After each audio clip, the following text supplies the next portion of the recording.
My child, I see you. Not the version of you that shows up for everyone else. Not the one who smiles in the group chat, who shows up on time, who says, "I'm fine," before anyone can ask twice. I see underneath that. I see what you carry when the door closes and the house goes quiet. I see the weight in your shoulders that no one else can measure, the thoughts you replay at midnight, the worry you tuck behind your ribs so it doesn't show on your face.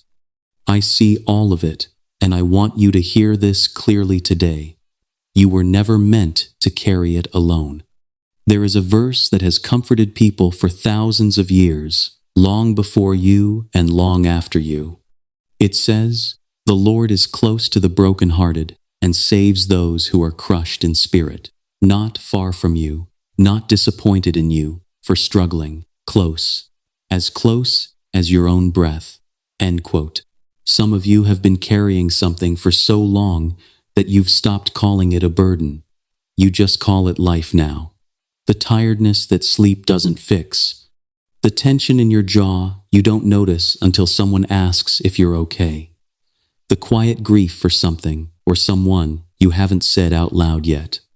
I want you to know that naming a burden doesn't make you weak. It makes you honest, and honesty is where healing starts. Think about what you actually carry most days. Maybe it's a relationship that feels one-sided, where you give and wonder if anyone notices. Maybe it's a decision you're afraid to make, so you keep circling it instead. Maybe it's a diagnosis, a bill, a child you worry about, a parent who is aging, a job that drains more than it gives. Maybe it's simply the exhaustion of holding everything together for people who don't know how much it costs you. Whatever it is, here is a promise that has held for generations. Come to me, all you who are weary and burdened, and I will give you rest. Not, come to me once you've fixed it. Not, come to me when you deserve rest. Come as you are, burdened, tired, unfinished. That is the invitation. I know it can feel like rest is for other people, people with fewer responsibilities, people with more support, people who have it easier. But rest was never a reward for having a manageable life. It's an offer extended especially to the ones who don't. Here's something worth sitting with. You don't have to perform wellness to be loved. You don't have to have your burden solved before you're allowed to set it down for a moment.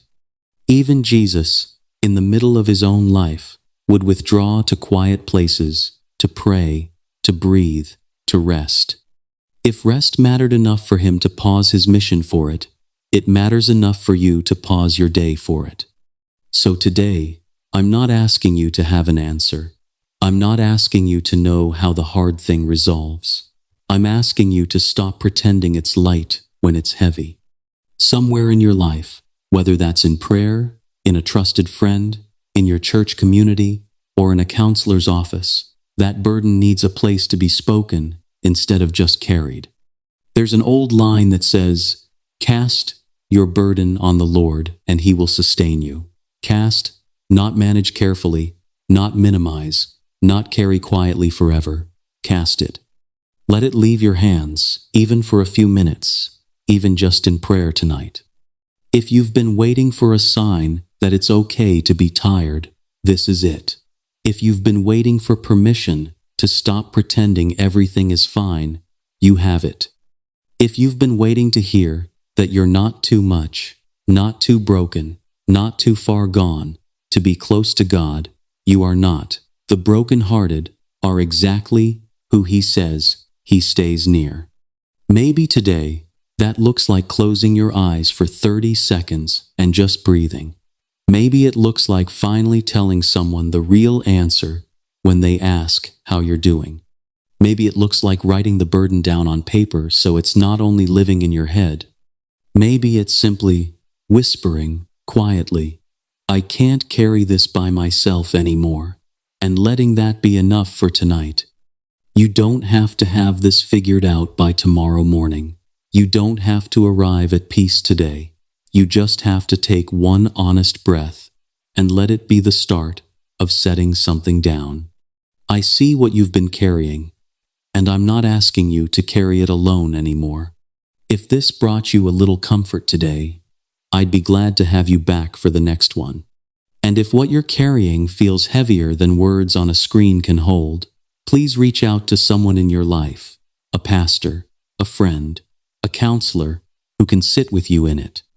You were never meant to do this in isolation. Rest well tonight,